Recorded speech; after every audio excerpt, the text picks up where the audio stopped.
또 은혜 받는 시간이 준비되어 있습니다.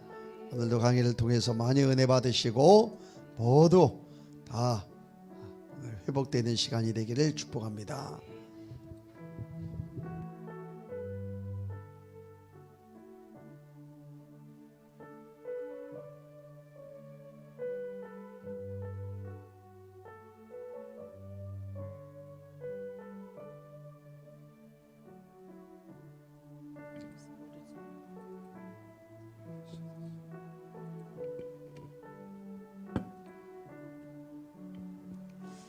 할렐루야, 반가워요. 오늘 영적 단계를 올리자 네 번째 시간이에요.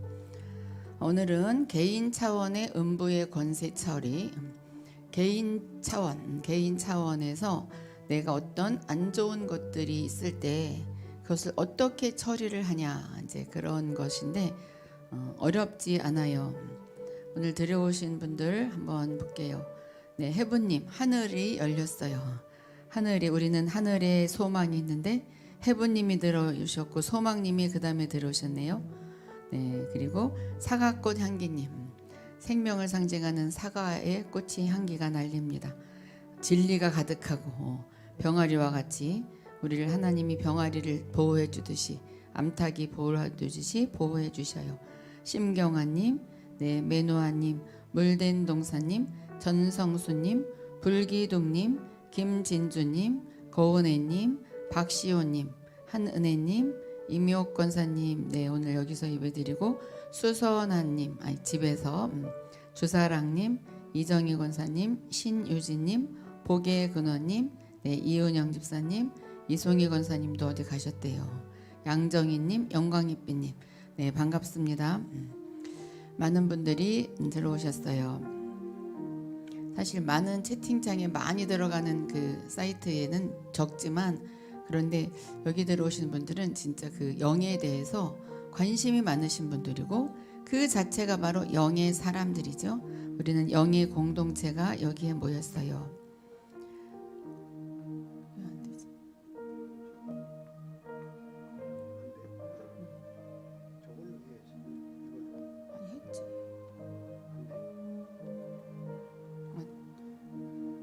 이걸로 하니까. 자, 우리가 예수님이 가르치신 영적 원리가 이제 성경에 나와 있어요. 성경에 다 영적 원리가 나와 있어요. 사람들은 성경은 따로, 영적인 것은 따로, 뭐 기도는 따로, 영적인 것은 따로, 교회는 따로, 영적인 것은 따로, 뭐 이렇게 이야기하는데 다 하나예요. 다 하나예요. 마태복음 16장 18절 19절 보면 또 내가 네게 이르노니 너는 베드로라. 내가 이 반석 위에 내 교회를 세우리니 음부의 권세가 이기지 못하리라. 베드로란 뜻이 반석, 바위, 돌. 반석은 또 예수님이죠. 그러니까 너는 베드로라. 우리에게 주시는 말씀이에요. 우리 모두가 베드로고 반석이고, 그리고 우리 예수님이 우리 위에 성전을 세우셨어요. 내 안에. 그러니까 내 위에 하나님이 성전을 세우셨으니까 우리는 하나님과 하나죠. 그렇기 때문에 음부의 권세가 이기지 못하리라 그랬어요. 그리고 내가 천국 열쇠를 내게 주노니, 천국 열쇠를 우리에게 주셨어요. 그 열쇠는 문이 있으니까 주는 거죠. 문이 있으니까 문을 따고 들어가라. 열쇠를 주었다. 그래서 우리가 문을 따고 들어가면 돼요. 내가 땅에서 무엇이든지 매면 하늘에서도 매일 것이요, 땅에서 무엇이든지 풀면 하늘에서도 풀리리라 하시고. 그럼 무엇로 매고 무엇로 풀까요? 사실 우리가 말하는 것으로 매고 말하는 것으로 풀리는 것도 있고, 또 내 안에 있는 것들을 내가 풀을 수도 있고 잔뜩 가지고 있을 수도 있어요. 그래서 우리가 영적 원리를 안다면 금방금방 풀어버릴 수가 있어요. 복잡한 것이 아니에요. 자, 베드로전서 2장 9절 우리가 첫 번째 시작할 때부터 이거 했죠. 어두운 데서 불러내어 기이한 빛으로 하나님이 옮기기를 원하신다. 그래서 이 기이한 빛으로 들어가야 진짜 예수 믿는 맛이 나죠. 그냥 어두운 데서 예수 생활하고 교회 생활을 하다가 천국을 가요. 천국은 가지만 너무 힘들다가 가죠. 그래서 신앙생활하고 20년 30년 지났는데도 계속 어두운 데서 그물에 걸리고 사람들이 거기를 밟고 가고 또 허리에 또 맷돌이 달린 듯이 무거운 짐이 있고 빠져나오지를 못해요. 그런데 우리는 귀한 빛으로 들어가야 돼요. 마지막 단계는 귀한 빛으로 간다면 아름다운 덕을 선전하는 도구로 우리가 쓰임을 받죠. 우리가 선전물이 되는 거예요. 선전물. 자, 우리의 목적은 뭐냐면 어두운 데서 귀한 빛으로 단계를 넘어가게 하는 것. 성경에는 단계가 바뀌기 직전에 하나님이 꼭 치유하시고 넘어가시는 것이 많이 나와 있어요. 자, 그래서 우리는 우리 스스로가 지금 이 시간이 치유하는 시간이에요. 이렇게 들으면서 참여하면서 실천을 해가면서 숙제 내주잖아요. 숙제 내주면 회개하고, 숙제가 뭐예요? 회개하는 것이고 내 상처를 떠오르게 해서 주님을 영접하고 그것을 처리하는 거죠. 아주 쉬워요. 쉽지만 내가 그것을 매일매일 할 때 놀라운 일이 벌어집니다. 자, 삼손도 정신이 회복되고 소생되니 사사 최고의 지도자가 되었어요. 삼손이 힘들었을 때 블레셋 군대들을 막 물리치고 왔을 때 너무 힘들었을 때 그 에낙골에 그곳에 생수를 탁 터뜨려서 먹고 나서 정신이 회복됐어요. 그러니까 힘들 때 자기의 상처가 있어요. 그 상처를 탁 터뜨렸을 때 그곳에서 생수가 나온다고 그랬죠. 또 엘리야도 그 800명의 바알 선지자들을 죽이고 이세벨에게 막 도망가다가 로뎀 나무까지 도망가서 나 차라리 죽고 싶어요 그랬을 때 천사가 재워주고 먹여주고 치유해준 다음에 다른 나라로 사역을 보냈어요. 베드로도 3번 예수님을 부인했지만 3번 동일한 환경 안에서 사랑한다는 고백을 하게 함으로써 치유를 해주고 그리고 수장으로 만들었어요. 제국 그 시대의 최고 목사가 된 거죠. 다윗도 왕이 되기 전에 미가엘과의 관계를 회복하면서 단계가 올라갔습니다. 가정이 회복되면서 왕이 되었어요. 자, 목사가 불이 붙어야 사람들이 불구경하러 온다는 말이 있어요. 성령의 불이 있어야 돼요. 목회자가 귀한 삶을 살고 있으면 귀한 목사 구경하러 오게 됩니다. 거기 뭐 있대. 성령의 불이 있대. 성령의 능력이 그 교회에 역사한대. 치유가 일어난대. 예언으로 치유가 일어난대. 우리 교회는 예언으로 사람들이 유명해졌잖아요. 모르는 사람 모르지만 목사는 그 귀한 삶을 나누어 주면 되는 거죠. 나누어 줄 때 그 사람의 생명을 받아가지고 돌아가는 거예요. 그런데 교회를 가도 뭐 나눠 가지고는 것도 없고 뭔가 더 짜증스럽다. 그것은 생명이 그 안에 같이 하지 않는 것이고 성령의 불이 역사하지 않는 거예요. 그래서 목사님들이 너무너무 중요해요. 목사님들이 자기가 치유가 되어야 되는데 자기 자신도 치유가 안 되었으면서 사람들을 터치해 준다 그러니까 더 힘들어져요. 이게 진짜 중요해요. 그래서 특별히 이것은 사실 목회자 세미나 때 제가 이렇게 정리한 거예요. 그래서 이제 목회자들이 들으면 더 좋은 건데 우리 근데 똑같아요. 우리 성도님들도 우리는 똑같은 제사장들이잖아요. 자, 어떤 여자 목사님은 춤을 추면서 설교를 한다고 그래요. 이분은 실제로 여의도 순복음교회 부교역자였는데 일산에 가서 크게 목회를 하는데 춤을 추면서 막 설교를 한대요. 그러니까 그 춤추면서 설교하는 것이 희한하잖아요. 나도 가고 싶더라고. 지금은 모르는데 보고 싶잖아요. 사람들이 막 몰려오기 시작해서 8억이 넘는 그 성전 건축 헌금이 다 채워졌다고 그래요. 이렇게 목사님의 삶이 귀하면 사람들이 오게 됩니다. 하나님께서 우리를 어두운 데서 귀한 빛으로 옮기시기 전에 꼭 치유하시고 넘어가셔요. 그래서 우리도 치유를 경험해야 되는데 우리는 거꾸로 가자 그랬잖아요. 그래, 내가 이 시간에 이 시점에서 몇 주 동안 내가 치유를 하리라. 그럼 우리가 한 단계 뛰어 넘어가는 건데 이것을 참 이상해요. 이것을 듣기만 해도 이렇게 올라가는 것을 제가 몇 번 느꼈어요. 이게 이제 들어보신 분들은 알고 아마 빠져들 거예요. 자, 귀한 빛으로 이미 들어간 사람은 어떻게 하면 되냐? 선전물이 되면 되죠. 선전의 도구로 쓰임 받으면 됩니다. 하나님은 열정이 많으셔요. 욕심이 많으셔요. 우리를 막 끝까지 올려주시려고 우리가 포기하지 않는 한 끝까지 업그레이드 시키십니다. 그리고 돈도 주고 싶고 축복도 주고 싶어서 안달이 났어요. 너무너무 주고 싶어해요. 그러니까 우리가 많이 흘려보내면서 그리고 주님께 구하면 그리고 주님께 집중하면 너무너무 주고 싶어서 이것도 주고 저것도 주셔요. 건강도 주시고 물질도 주시고 영적인 단계도 올라가게 해주시고 엘리야도 끝까지 하나님께서 하늘나라로 데리고 올라가셨어요. 엘리야도. 자, 우리가 포기하지 않으면 나이와 상관없이 엄청나게 영적으로 도약하는 사람들이 많이 있습니다. 나는 나이가 이렇게 많이 먹었는데 무슨 상관이 있냐? 아니요. 우리가 포기하지 않으면 나이랑 상관없이 영적으로 계속 도약합니다. 우리가 올라가고자 하는 열정을 멈추지 않으면 됩니다. 자, 모세가 하나님과 친한 단계에 들어갈 때 주님 나 얼굴 보고 싶어요. 우리도 그러죠. 주님 얼굴을 보여주세요. 내가 주님을 얼굴로 보리라 막 그래요. 그랬을 때 하나님이 히브리 말로 아홀 그러셨는데 지난 시간에 했죠. 아홀은 등을 보아라. 너의 지나온 자국을 돌아보아라. 그리고 조금씩 정리를 할 때 내가 더 전진할 수가 있다. 우리가 뒤를 돌아보지 말고 앞만 보고 전진하라. 이제 그런 성경 말씀도 있어요. 근데 여기서는 그런 뜻이 아니고 뒤를 돌아보고 나의 상처가 있다면 그것도 치유하고 내가 용서하지 않은 사람이 있다면 용서하고 그리고 넘어갈 때 내가 정말로 100m 달리지만 1000m 달린 그런 효과가 있다 그 말이죠.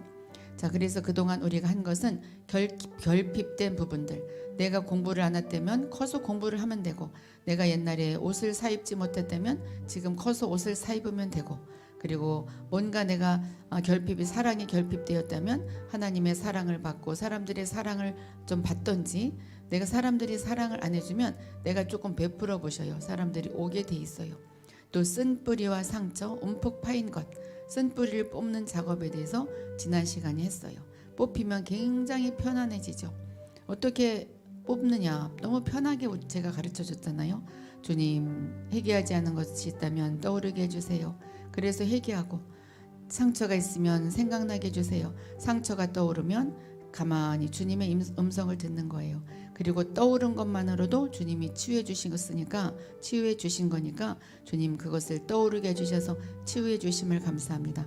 그래서 환상 가운데 주님을 거룩한 상상 가운데 주님을 모셔오면 주님이 나를 안아주든지 또 음성으로 들려주든지 그래서 그럴 때 또 음성과 환상이 열리죠. 그리고 굉장히 편안해져요. 하나님을 만나면 굉장히 편안해져요. 엄청 편안해져요. 제가 가끔 이야기하지만 너무 리얼해서 꿈에 예수님이 찾아오셨는데 그때 꿈에 너무너무 내가 고민이 많았어요. 너무 문제가 많은 거예요. 무슨 문제인지 모르지만 정말 감당할 길이 없었는데 갑자기 예수님이 나타나셨어요. 꿈에. 이제 예수님 얼굴이 보인 건 아니에요. 옷도 보인 게 아닌데 그냥 느낌에 예수님이 오셨어요. 근데 순간적으로 모든 것이 없어지더라고. 와, 그래서 이렇구나. 나 그때 그거를 잊지를 못해요. 그래서 예수님이 오시면 모두 해결이 됩니다. 자, 어두운 데서 귀한 빛으로 가는 데는 문이 하나 열려야 합니다. 그래서 열쇠를 주었잖아요. 너가 문을 따고 들어가라. 하나님은 문이라는 말을 많이 하셨어요. 내가 너희에게 문을 열어주면 닫을 자가 없다. 내가 열면 닫을 자가 없고 내가 닫으면 열 자가 없다 그랬어요. 성경에 보면 문이란 단어가 나오면 항상 그 앞에 마귀가 따라 나옵니다. 우리 중국 영화나 싸우는 영화 봐도 그렇잖아요. 막 문을 차고 들어갔는데 적이 안 보여. 문 뒤에 숨었죠. 문 뒤에 마귀가 숨어 있어요. 그래서 창세기 22장 17절 보면 내가 네게 큰 복을 주고 내 씨가 크게 번성하여 하늘의 별과 같고 바닷가의 모래와 같게 하리니 내 씨가 그 대적의 성문을 차지하리라. 내 씨는 이제 예수 그리스도를 상징하지만 우리도 마찬가지죠. 우리도 대적 원수의 성문을 차지하는 거예요. 자, 마태복음 16장 18절 19절 아까 읽은 거잖아요. 너는 베드로다. 너는 반석이다. 맨 처음에 들어오신 분이 해부님이죠. 해부나 너는 베드로야. 내가 내 위에 교회를 세웠어. 내가 내 위에 함께하고 있어. 너가 내 집이야. 그렇기 때문에 해본 너에게는 음부의 권세가 이기지 못해. 내가 천국 열쇠를 해본 너에게 줄 것이야. 너가 땅에서 무엇이든지 매면 하늘에서도 매일 것이고 내가 땅에서 무엇이든지 풀면 하늘에서도 풀릴 것이야. 이게 바로 우리에게 주시는 약속의 말씀이에요. 자, 문, 게이트, 하데스, 또 히브리어로 플라이, 문, 하두, 감옥의 문이에요. 문. 천국 열쇠, 열쇠의 짝꿍은 문이라고 그랬죠. 이렇게 문이란 단어가 나오면 꼭 마귀가 따라 나옵니다. 문이라는 것은 대단히 영적인 의미가 있어요. 우리 기독교에서도 영적인 의미가 있지만 미신적인 사람들도 영적인 그 의미가 있어요. 그 당시에 옛날 건축법은 성을 짓고 나서 맨 마지막에 문을 달았는데 문을 달 때 제사를 지냈다고 그래요. 그러니까 왜 제사를 지냈겠어요? 귀신이 도와달라고 제사 지내는 거죠. 이렇게 문이라는 것은 영적인 입구를 이야기합니다. 그런데 이제 안 믿는 자들은 그렇게 하고 또 믿는 자들은 우리 하나님께 희생 제사를 드리는 거죠. 자, 내가 어두운 데서 문이 열려서 기이한 빛으로 들어가면 할렐루야 인생이 열리는데 힘이 드는 이유는 그 문이 잘 안 열리기 때문입니다. 그 이유는 원수가 있기 때문이에요. 자, 그럼 오늘 나에게 그 문은 누굴까? 무엇일까? 그 원수는 무엇일까? 문 뒤에 숨어있는 나의 원수는 누구일까? 오늘 아마 발견하겠죠? 이 어두운 대적의 세력을 싸워서 이기지 않으면 문이 열리지 않습니다. 그 뒤를 돌아보고 정리를 해야 음부의 권세가 약해지기 때문에 그것을 해야 되지만 이 문을 통과하기 위해서는 음부의 세력을 철회할 수 있어야 합니다. 십자가상에서 다 이루어졌다며 이것을 뭐를 돌아봐야 될까요? 십자가상에서 이루어졌기 때문에 그것을 우리가 믿어야 되지만 알고 믿는 것과 이것을 안 다음에 그렇지 그게 있었지만 십자가로 인하여서 그거 다 없어졌어, 다 떠나갔어, 다 해결되었어. 이 알고 믿는 거랑 뭔지 모르고 믿으면 우리가 속임을 당할 수가 있어요. 이것을 처리하지 못하기 때문에 많은 문이 열리지 않는 것입니다. 그리고 신학적인 차이 때문에 이런 영적인 것이 있다는 것을 잘 가르치지 않는 교회가 너무나 많아요. 그래서 성도님들이 모르죠. 뭐가 뭔지 모르고 그냥 신앙생활 하기 때문에 이단에도 빠지고 그냥 여러 가지 말에 그냥 빠져버려요. 애기들이죠, 애기들. 단계가 올라갈 때는 집중적인 기도와 성경 공부와 상담이 필요한 시기입니다. 내가 집중적인 기도를 하고 있을 때 성경도 읽고 꼭 성경 공부를 차근차근 해나가기보다는 성경 읽으면 성령님이 가르쳐 주셔요. 정말 그 성경을 그 틀에 짜인 듯이 공부하는 것보다는 그럴 때도 또 이제 성령님이 터치해 주지만 그냥 내가 쭉 읽어 나가잖아요. 처음엔 모르고 읽어요. 모르고 읽는데 내가 모르고 읽은 그 성경 말씀들이 어느 날 성령님이 터치해 줄 때 탁 나한테 다가와요. 그럴 때 이거 나한테 주신 말씀이네. 그럴 때 영적인 단계가 팍 올라가 버려요. 그러니까는 영적인 거장이 다른 것이 뭐냐면 성경에서 레마로 부딪힌 말들이 많은 거예요. 그러니까 믿음이 커지죠. 그러니까 영적인 그 거장과 영적인 애기 차이는 그 말씀의 깨달음 차이예요. 그 깨달음 차이로 쭉 올라가는 거예요. 이제 능력은 기도에 생기죠. 능력은 또 기도에 생겨요. 그 두 개가 병행돼야 되겠죠. 교회 안에 열심히 하던 분이 지친 분이 있어요. 열심히 교회 다니는 사람이 막 갑자기 나오기 싫어져요. 괜히 시험 들고 그 권사님 그 집사님이 그전에는 예뻤었는데 괜히 미워지고 목사님이 하는 말이 꼭 나한테 하는 말 같고 사실 나한테 하는 말 같으면 그럼 깨달아야 되는데 그게 막 서운해져. 이게 바로 영적인 단계가 올라가기 직전이에요. 또 봉사를 열심히 하던 분이 이상하게 뒷걸음질 쳐요. 그래서 이럴 때 적절한 걸 이렇게 가르쳐주면 굉장히 유익하고 생활에 신앙의 돌파가 많이 일어납니다.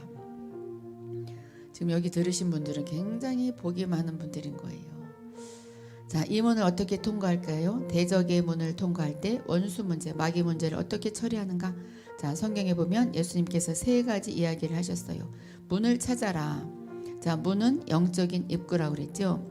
자, 이 사사기 1장 19절에서 25절은 어떤 내용이냐면 이스라엘 백성들이 그 요단강을 건너서 여호수아를 따라서 요단강 건너서 가나안 땅을 차지할 때 그 두 지파 반은 요단강 그 동쪽에 있었고 또 그 9지파 반은 서쪽으로 이제 가나안 땅으로 들어가서 거기 있는 족속들을 쫓아내야 돼요. 다 쫓아내고 자기가 살아야 돼요. 그러니까 9지파 반이 그 안 좋은 그 이방 민족들을 막 쫓아내고 싸워야 되는데 다 쫓아내질 못했어요. 그런데 딱 한 족속만 다 쫓아냈어요. 문을 잘 찾았기 때문이에요. 그건 요셉 족속이었어요. 그 스파이를 하나를 섭외를 했어요. 거기서 나오는 소년을 만나서 우리 너 좀 살려줄게. 너희 가족 다 살려줄게. 문 좀 가르쳐줘. 그랬더니 문을 가르쳐줘서 문에다 집중적으로 공격했더니 모두 물리쳤어요. 이렇게 문을 아니까 물리쳤다 그 이야기예요. 여호와께서 유다 족속 유다와 함께 하신 고로 그가 산지 거민을 쫓아내었으나 골짜기의 거민들은 철병거가 있으므로 그들을 쫓아내지 못하였으며 철병거는 굉장히 크고 정말 무서운 거래요. 그래서 그게 있으면 싸움이 안 된대요. 그래서 쫓아내지 못했어요. 또 무리가 모세의 명한 대로 헤브론을 갈렙에게 주었더니 그가 거기서 안악의 세 아들을 쫓아내었고 그리고 다 쫓아냈단 말이 없어요. 베냐민 자손은 예루살렘에 거한 여부수 사람을 쫓아내지 못하였으므로 여부수 사람이 베냐민 자손과 함께 오늘날까지 예루살렘에 거하더라. 다 쫓아내지 못했어요. 그런데 이제 요셉 족속도 베델을 치러 올라가니 여호와께서 그와 함께 하시니라. 다 여호와께서 그와 함께 하시니라. 이것은 요셉뿐이 없어요. 그렇죠? 여호와께서 그와 함께 하시니라. 그래서 지혜가 생긴 거예요. 우리가 기도를 하고 하나님과 가까이 해야 하나님이 함께 하시죠. 내가 오늘 기도를 했다. 하나님이 함께 하시는 거예요. 그래서 그때 막 지혜를 주죠. 요셉 족속이 베델을 정탐케 하였는데 그 성읍의 본 이름은 루스라. 탐정이 그 성읍에서 한 사람이 나오는 것을 보고 그에게 이르되 청하노니 이 성읍의 입구를 우리에게 가르치라. 문이 어디니? 그리하면 너를 선대하리라. 널 살려줄게. 그 사람이 성읍의 입구를 가르친지라. 저기가 문이에요. 이에 칼날로 그 성읍을 쳤으되 오직 그 사람과 그 가족을 놓아 보내매. 자, 그 가족까지 살려줬어요. 이 사람 혼자 가르쳤는데 가족까지 살려줬어요. 그래서 너와 내 집이 구원을 얻으리라 그랬죠. 그러니까는 나는 영적인 단계로 계속 올라가고 있는데 내 남편은 아직 올라오지 못하고 자녀들도 저 모양인데 어떡하지? 걱정하지 마셔요. 내가 올라가면 가족까지 끌어주게 돼 있어요.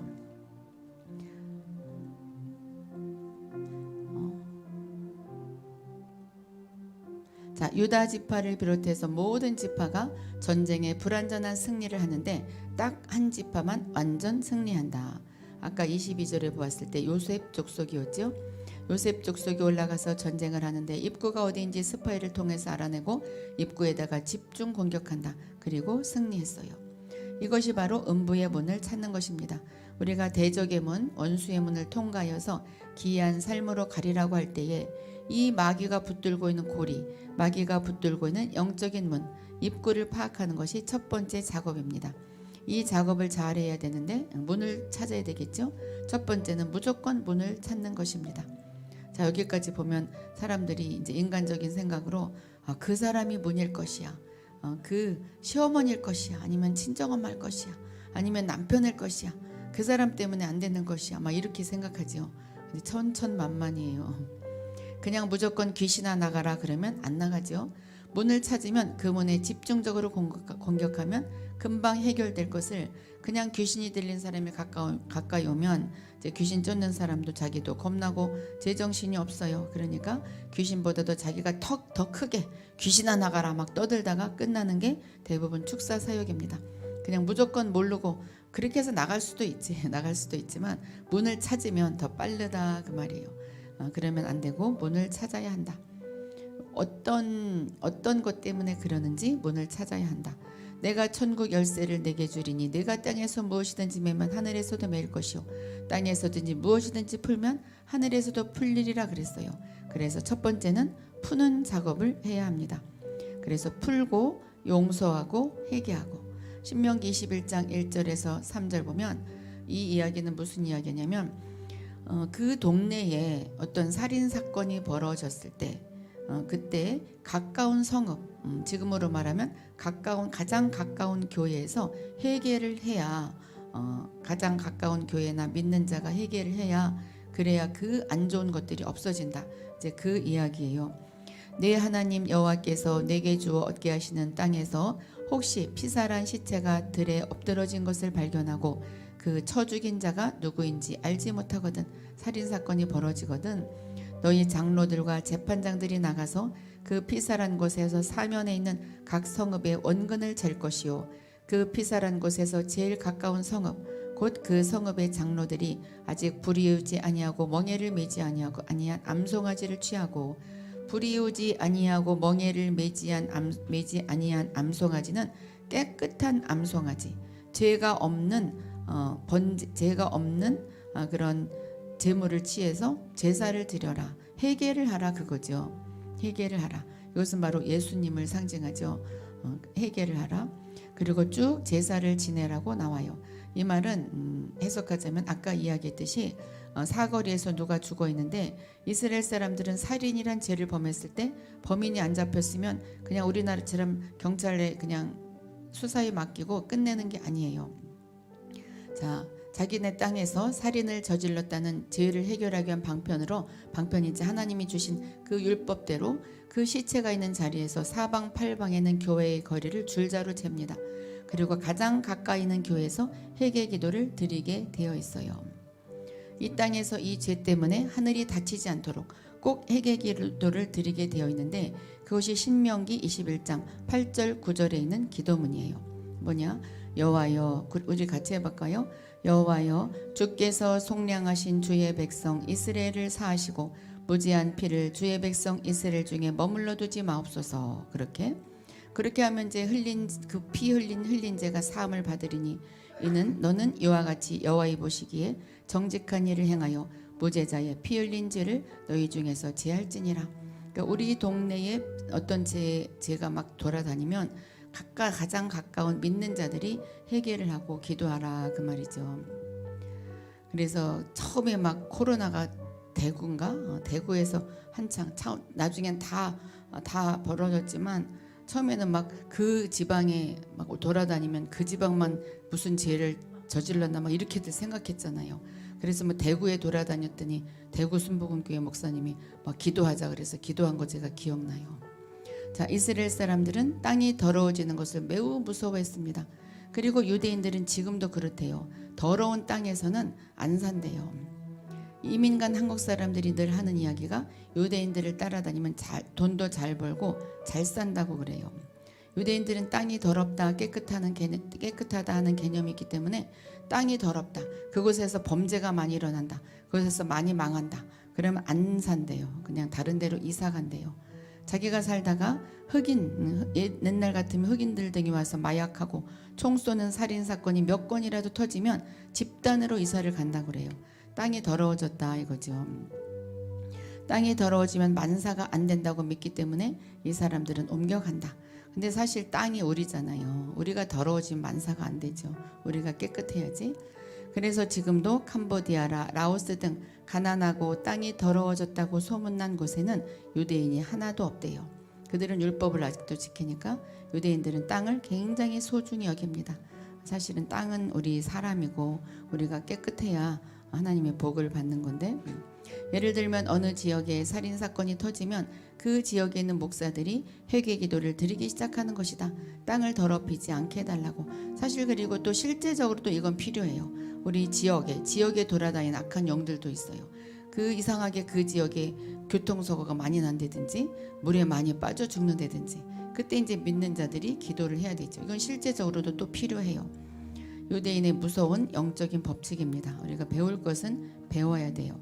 이것이 바로 땅에서 푸는 작업이에요. 땅에서 풀어야 하늘에서 풀립니다. 거꾸로가 아니에요. 하늘이 풀리면 땅에서 풀리는 것이 절대 아닙니다.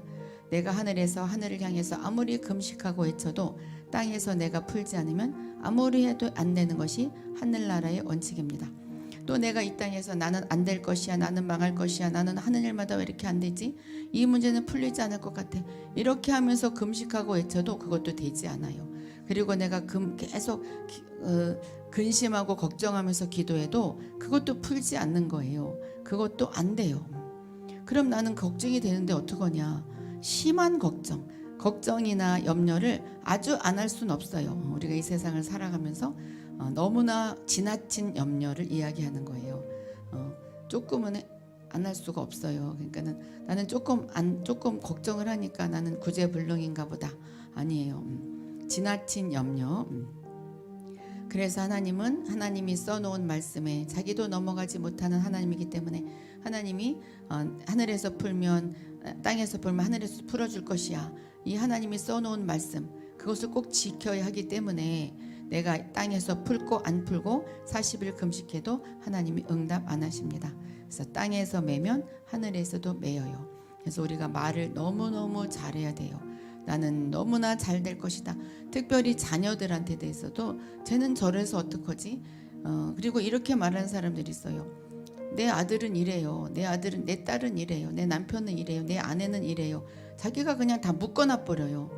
그러니까 어떤 분이 어떤 애국 목사님인데 그분이 보좌의 방에 가서 기도를 많이 하시는 분이에요. 내가 보좌의 방에 가서 우리 아들이 왜 이렇게 마약하고 그러냐고 그랬더니 너가 사람들한테 우리 아들은 마약하고 있다고 막 얘기하지 않았냐 그렇게 이야기를 하더래요. 그러니까 내가 그렇다고 그러면은 우리 아들이 그런데 그럼 어떻게 하냐? 특별히 진정으로 기도해 줄 사람한테는 이야기하고 그렇지 않으면 차라리 거꾸로 칭찬을 해버려요. 그러면 그것이 바뀌게 되어 있어요. 그게 법칙이에요. 이제 앞으로 이제 자녀들 막 자랑해 보셔요. 묻고 쫓고 처리한다. 이것이 예수님이 가르쳐 주신 영적인 원리입니다. 나를 묶은 악한 영은 묶임을 받을지어다. 묶임을 먹고 쫓겨날지어다. 떠나갈지어다. 그리고 처리하는 거죠. 내 안에 있는 상처를 처리해요. 이것이 바로 바울의 영적 전쟁의 원리에도 있어요. 첫 번째, 바울도 견고한 진을 무너뜨리라고 했습니다. 딱 먼저 하는 거죠. 고린도후서 10장 4절 5절에 보면 견고한 진에 대해서 나옵니다.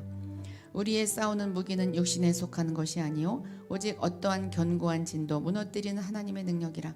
모든 이론을 무너뜨리며 하나님 아는 것을 대적하여 높아진 것을 다 무너뜨리고 모든 생각을 사로잡아 그리스도에게 복종하게 하니. 자, 우리가 싸우는 무기 이론을 무너뜨리라고 그랬어요. 이론은 우리 머리에서 나와요. 생각에서 나와요. 그리고 하나님 아는 것을 대적하여서 높아진 것도 우리의 생각이고 우리의 이론이에요. 그래서 모든 생각을 사로잡으라 그랬죠. 그래서 하나님 아는 것을 대적하는 것은 우리의 생각이고 우리의 머리고 우리의 지식이에요. 그것을 사로잡아서 하나님께 복종해라. 그래야 우리가 이길 수 있다. 견고한 진이란 뭐냐? 굳은 마음, 용서치 못한 마음입니다. 굳은 마음은 용서하지 못한 데서 나오죠. 그 다음에 하늘의 영과 싸우라고 했어요. 그러니까 모든 상처와 모든 안 되는 것은 용서하지 않은 것에 있어요. 두 가지가 같이 있어야 합니다. 땅에 있는 문제, 내 몸의 안에, 내 안에 있는 문제를 먼저 해결하는 거죠. 마음에 있는 것을 먼저 해결하는 것이다. 그리고 귀신을 쫓아야 된다. 아까 그 유대인들은 땅을 해결했듯이 땅이 우리 사람이잖아요. 사람 마음에 있는 것을 먼저 해결하고 기도를 해야 그 다음에 귀신은 저절로 나가요. 저절로 쫓지 않아도. 자, 그래서 개인 차원의 영적 전쟁이 뭐냐? 어두운 데서 귀한 빛으로 가게 하는 것이 우리의 소망입니다. 그러려면 이 대적을 해결을 해야 합니다. 귀신이 우리에게 들어갈 때에 몇몇 단계가 있어요. 이 사울의 이야기에서 나오는데 사울이 귀신에게 시달렸죠. 자, 사무엘상 16장 14절 보면 여호와의 신이 사울에게서 떠나고 여호와의 불인 신 악신이 그를 번뇌케 한지라. 여호와의 신 성령님 하나님의 신이 사울에게 함께 있었어요. 그런데 떠나자마자 악신이 번뇌케 했어요. 그러니까 천국과 지옥 둘 중에 하나이듯이 우리는 성령님을 잃어버리게 되면 악한 영이 금방 들어와요. 둘 중에 하나예요. 그래서 우리가 깨어 있으라고 그러는 거죠. 사울이 하나님의 축복에 의해서 왕이 되었는데 이때부터 이제 마귀가 툭툭 건드리기 시작합니다. 첫 번째 단계가 마귀가 건드릴 때 첫 번째 단계가 번뇌예요. 번뇌. 여러 가지 막 걱정되는 생각, 슬픈 생각. 번뇌란 고민하기 시작하고 눌리기 시작하고 잠이 안 오기 시작하는 현상입니다. 잠이 안 오는 것이 그냥 안 오는 게 아니라 고민하느라고 걱정하느라고 또 설교 드릴 때 딴 생각 나고 이것이 번뇌입니다. 나 설교 드릴 때 딴 생각했는데 딴 생각 할 수도 있어요. 네. 다 딴 생각해요. 근데 어린애들은 딴 생각 잘 안 해요. 딴 짓을 해도 어린애들은 다 들어요. 우리 교회 학교 애들도 우리 교회 학교 학부형도 여기 있어요. 교회 학교 아들도 저는 딴짓 해도 그냥 놔둬요. 왜냐면 걔네들이 들을 것을 알고 있어요. 다 들어요. 나중에 문제 내보면 다 이야기해요. 그런데 어른들은 다 쳐다봐. 가만히 쳐다보고 나중에 물어보면 몰라. 다 딴 생각한 거죠. 어른들은 머리가 너무 발달해가지고 딴 생각을 열 가지는 아마 할걸. 애들은 참 그래요. 가장 초기적으로 귀신이 톡톡 건드리는 단계, 번뇌하게 합니다. 이때 빨리 처리를 해야 하는 것입니다. 사무엘상 18장 10절. 그 이튿날 하나님의 부리신 악한 신이 사울에게 힘있게 내렸어요. 그러니까 살인을 저지르려고 그래요. 그가 집 가운데서 야료하는 거로, 야료는 막 발광하는 거예요.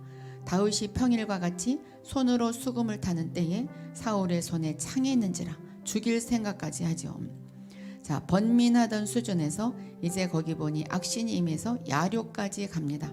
그러니까 내가 너무너무 고민하고 마음이 복잡하면 나중에 막 정신이 이상해지는 거죠. 그래서 막 발광을 하기 시작해요. 조금 전에는 머릿속에서 번민만 했고 고민만 했는데 이제는 몸으로 막 야료합니다. 이때 빨리 털어버리고 회개하고 다윗하고 화해하고 그랬어야 하는데 안 하죠. 점점 마귀에게 놀리기 시작합니다. 그러니까 처음에는 막 남이 미우고 죽이고 싶은 생각이 머리에서만 왔다 갔다 해요. 그런데 나중에는 막 몸으로 막 움직이고 싶어 하는 거죠. 그리고 이제 현실로 가죠. 그게 사무엘상 19장 8절에서 10절 보면 자, 이제 나중에는 번민하고 야료하고 그다음에 죽이려고 실제로 행동에 옮깁니다. 전쟁이 다시 있으므로 다윗이 나가서 블레셋 사람들과 싸워 그들을 크게 도륙하매 그들이 그 앞에서 도망하니라. 사울이 손에 단창을 가지고 그 집에 앉았을 때에 여호와의 부리신 악신이 사울에게 접하였으므로 다윗이 손으로 수금을 탈 때에 사울이 단창으로 다윗을 벽에 박으려 하였으나 그는 사울의 앞을 피하고 사울의 창은 벽에 박힌지라 다윗이 그 밤에 도피하매 그 사위잖아요. 사위인데 죽이려고 그랬어요. 이렇게 처음엔 죽이고 싶은 생각이 나다가 나중에는 몸까지 가서 막 야료를 하고 발광을 하다가 결국은 죽이게 되죠. 이제는 창을 던져서 사람을 죽이려고 합니다. 처음에는 사울도 번민 단계 머리에만 있었고 그 다음에는 야료 단계에 있었고 발광하는 단계 어찌할 줄 몰라서 이제는 범죄의 수준까지 가게 된 것입니다. 그런데 이렇게 마귀에게 붙들린 사울이 아주 희한한 일을 또 해요. 무슨 일을 하냐? 예언을 해요. 사무엘상 19장 20절에서 24절 보면 사울이 끝까지 다윗을 죽이려고 찾으러 다녔어요. 그래서 다윗이 어디 있단 말 듣고 거기에 이제 자기 부하들을 보냈는데 가자마자 그들이 사무엘 그 선지자가 있었어요. 그러니까 거기에 예언의 영이 막 충만하니까 그들이 막 예언을 하고 있었어요. 그 소리를 듣고 다시 또 전령들을 보냈어요. 부하들을 보냈더니 두 번째 보낸 부하들도 막 예언을 했어요. 그래서 나중엔 사울이 직접 갔어요. 직접 갔는데 자기도 예언의 영에 휘말려서 막 예언을 해요. 살인까지 저지르려고 했던 사람이 예언을 해요. 사울이 다윗을 잡으러 전령들을 보냈더니 그들이 선지자 무리가 예언하는 것과 사무엘이 선지자죠. 사무엘이 그들의 수령으로 우두머리로 선 것을 볼 때에 하나님의 영이 사울이 전령들에게 임하매 그들도 예언을 한지라. 자, 어떤 사람들이 그것을 사울에게 알림해 사울이 다른 전령들을 보냈더니 그들도 예언을 했어요. 세 번째 부하들을 보냈더니 그들도 예언을 한지라. 내가 직접 가봐야지. 사울도 그 라마로 가서 세구에 있는 큰 우물에 도착했는데 사무엘과 사울이 어디 있느냐? 어떤 사람이 이르되 라마나요에 있나이다 그랬어요. 그래서 그곳으로 가니까 그 하나님의 영이 그에게도 임하시니 라마나요에 이르기까지 걸어가며 예언을 하였으며 그가 또 그의 옷을 벗고 사무엘 앞에서 예언을 하며 하루 밤낮을 벗은 몸으로 누웠더라. 그러므로 속담에 이르기를 사울도 선지자 중에 있느냐 하니라. 사람까지 죽이려고 했던 사람이 또 예언을 해요. 사람을 죽이고 단창 찍고 야류하는 사울이 지금 예언 사역을 합니다. 얼마든지 가능해요. 따라서 은사 사역 가지고 사람을 평가하면 안 됩니다. 저 사람 치유도 잘하고 축사도 잘하고 예언도 잘하니까 참 괜찮은 사람일 거야. 아니에요. 사울은 어두움 가운데서도 순간적으로 예언을 했어요. 기름 부음으로 가능한 거죠. 기름 부음. 그래서 은사라기보다 기름 부음으로. 그러니까 기름 부음이 예언의 기름 부음이 있는 곳에서는 예언을 이제 잘 나와요. 또 치유에 있는 곳에서는 치유가 잘 되고 2단계까지 갔는데 계속 사울은 회개하지 아니하고 마귀가 계속 툭툭 쳐옵니다. 이때까지도 희망이 있어요. 회개하면 되는데 마귀가 계속 찝쩍거리게 되면 나중에 죽어요. 사울이 아들하고 같은 날 죽임을 당하죠. 그것도 자기 몸종한테 죽게 됩니다. 너무 비참해요. 한때 사울도 대단히 하나님의 은혜를 받았던 사람이고 사무엘이 예언을 하면서 기다렸던 위대한 왕이에요. 기름을 부어줬어요. 왕으로. 그러나 어둠의 영을 처리하지 못하니까 그것을 못 넘어가고 죽어버린 것입니다. 이 문을 넘지 못하고 죽은 사람이 성경에 많이 나와요. 삼손도 그랬어요. 그렇죠? 사울도 그랬고 아나니아와 삽비라도 죽었어요. 많은 사람들이 여기를 못 넘어가고 죽었어요. 이 마귀를 털어버리지 못하기 때문입니다. 성경은 분명히 이것을 뽑는 것을 이야기하고 있어요. 어떻게 하냐? 정탐해라. 상담하고 기도해라. 첫 번째, 문을 찾아라. 상담을 하거나 기도를 하면서 문이 어디인가 찾는 것입니다. 귀신이 붙드는 문이 있어요. 그 문은 경험, 내 경험이 이렇기 때문에 절대로 이건 아닐 것이야. 자기의 경험을 고집스럽게 밀고 나가요. 그래서 절대로 자기의 못된 성격을 버리지 못해요. 염려를 버리지 못해요. 불안을 버리지 못하고 두려움에 시달려 살고 죄의식에 아직도 시달려서 살고 열등감에 시달려 살고 적대감, 남을 적대하는 그런 7가지죠. 경험, 염려, 불안, 두려움, 죄의식, 열등감, 적대감. 그래서 경험이란 악한 영이 들어왔다가 그것을 나갔는데 그 경험이란 귀신이 나갔어요. 그랬는데 갈 데가 없어서 도로 들어와 보니 말씀으로 채워지지 않고 기도로 채워지지 않으니까 너무나 이 사람이 그 귀신에 들어갈 수 있는 그릇이 충만해, 깨끗해. 그래서 염려, 불안, 두려움, 죄의식, 열등감, 적대감아 다 와라. 그래서 7귀신이 다 들어와 버려요. 이게 사람을 죽이죠. 에베소서 4장 26절 27절 보면은 분을 내어도 죄를 짓지 말며 해가 지도록 분을 품지 말고 마귀에게 틈을 주지 말라. 그러니까 마귀에게 틈이 뭐네요? 분이에요. 그렇죠? 이게 분뿐이 아니고 불안, 아까 이야기한 그 모든 것, 그것이 해가 지도록 분을 품지 말라 그랬어요. 분을 안 낼 수는 없어요. 날 때도 있어요. 그런데 해가 지기 전에 용서해주고 해가 지기 전에 풀어라. 그래야 마귀에게 틈을 주지 않는 것이다. 틈이 헬라어로 문입니다. 문이라는 것이 지금 우리 눈에 보이는 그런 문이 아니고 해가 지도록 분을 품는 그 상태가 바로 문인 것입니다. 이튿날 악신 이맘에 그 이 말 그대로 그 사울이 졌어요. 죽어버렸어요. 그리고 남을 죽이려고 그랬어요. 자, 귀신 들린 사람에게는 7가지 특징이 있어요. 나는 귀신 안 들렸으니까 상관없지. 자, 안 들렸나 들렸나 한번 보셔요.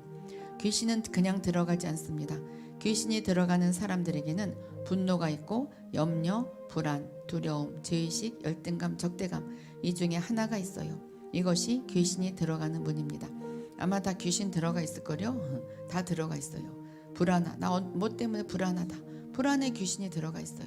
그 귀신 들어간 게 이게 창피한 게 아니라 나 이런 거 있어요. 나는 정말 그것을 내가 해야 돼요. 뽑아내야 돼요.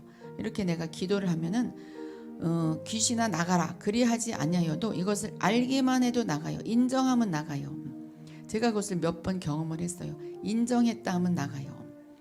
제가 우리 애들이 너무너무 아팠을 때 우리 큰애는 4일은 병원 다니고 하루는 구역예배 가고 하루는 멀쩡하고 하루는 교회 가고 또 4일은 병원 다니고 이게 매주 반복됐어요.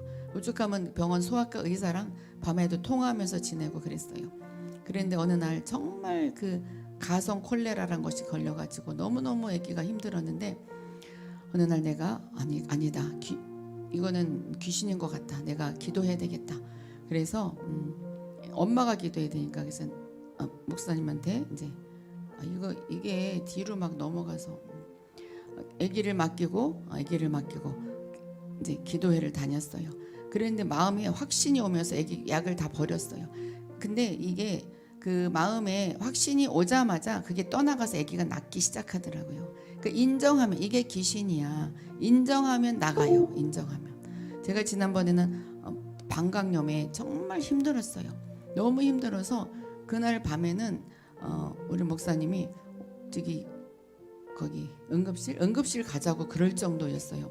그런데 내가 이거 응급실 가면 나 사람들 치유도 해주면서 내가 응급실 가면 정말 이게 뭐야 그러면서 맞아 아니야 이게 그래도 나한테 귀신일 수 있어 귀신이야 그러면서 이제 귀신을 그냥 누워서 귀신아 나가라 방광염 가져온 귀신 나가라 인정을 하자마자 커다란 그 통로로 빠져나가듯이 하얀 연기 2개가 쭉 빠져나가면서 그 시로 났는데 사실 그 방광염 때문에 제가 한 달치 약을 타왔는데 그거 아직도 있는 게 버렸어요. 하나도 안 먹었어요 그 후로. 그러니까 인정을 하니까 나가더라고. 그게 내가 몸이 약해서 생긴 것 같잖아요. 피곤해서 생긴 것 같잖아요.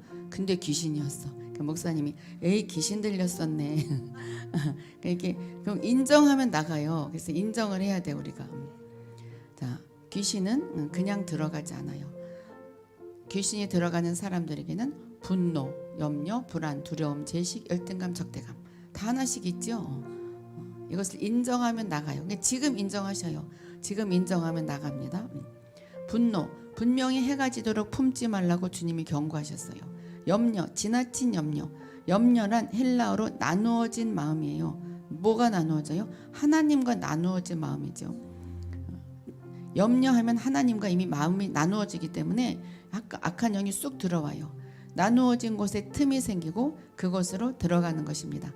그래서 지나친 염려는 좋은 것이 아니에요. 자, 우리들의 자녀들 가운데 이 7가지 품성이 보이면 부모가 금식하면서 해결해 주어야 합니다.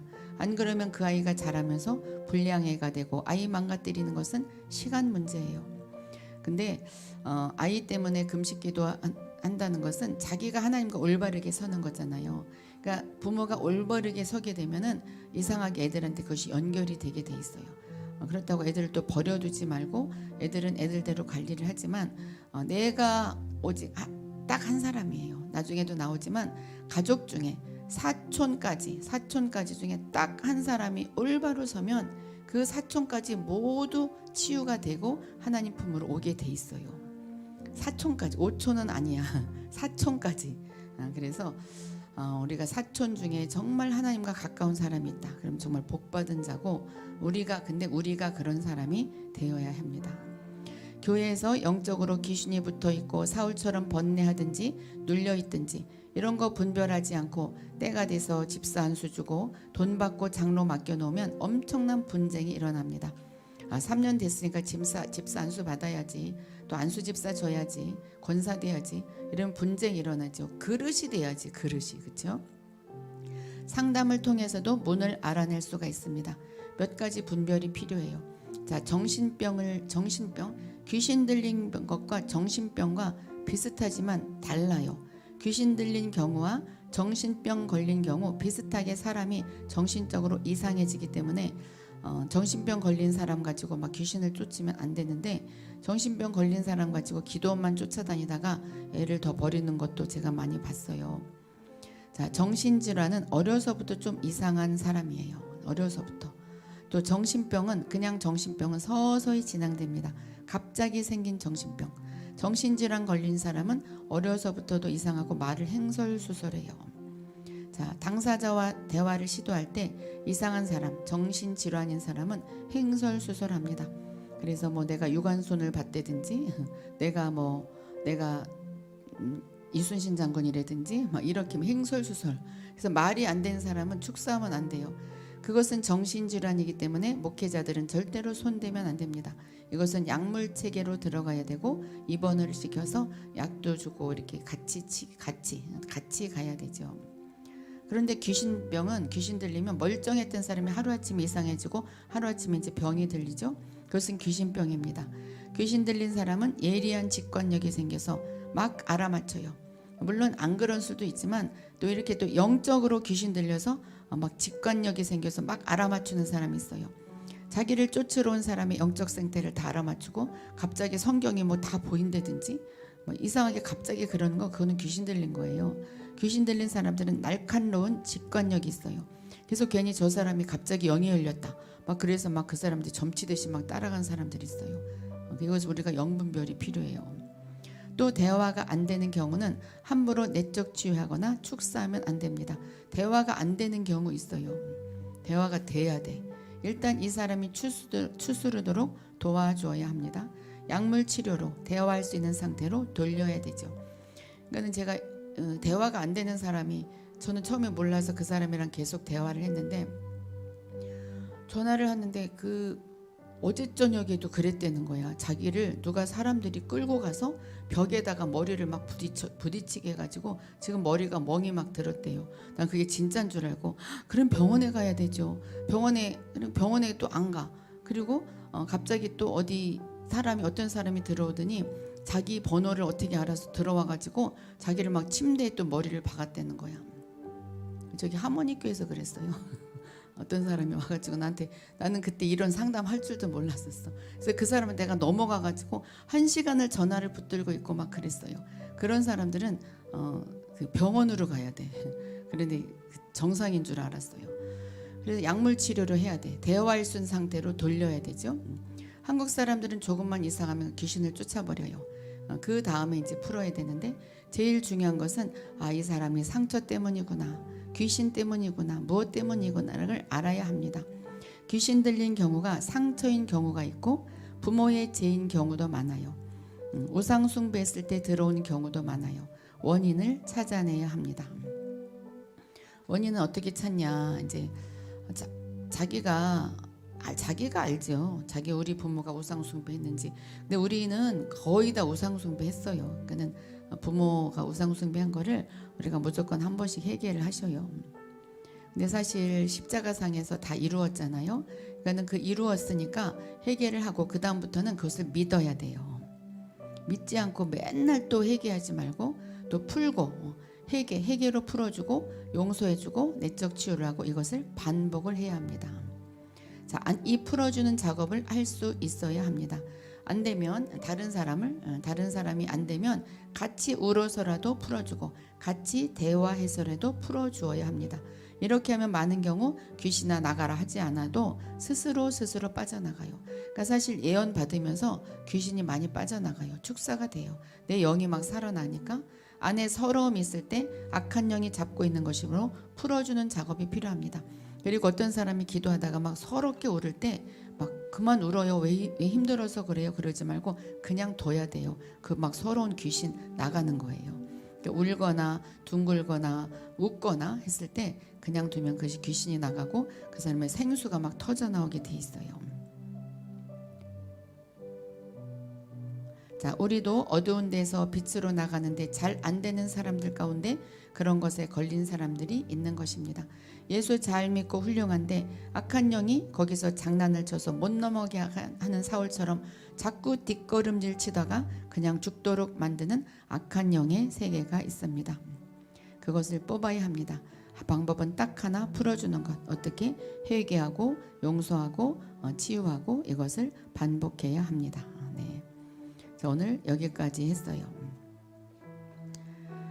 머리를 귀신처럼 앞머리를 가리고 의자에 앉는 건 정신질환인가요?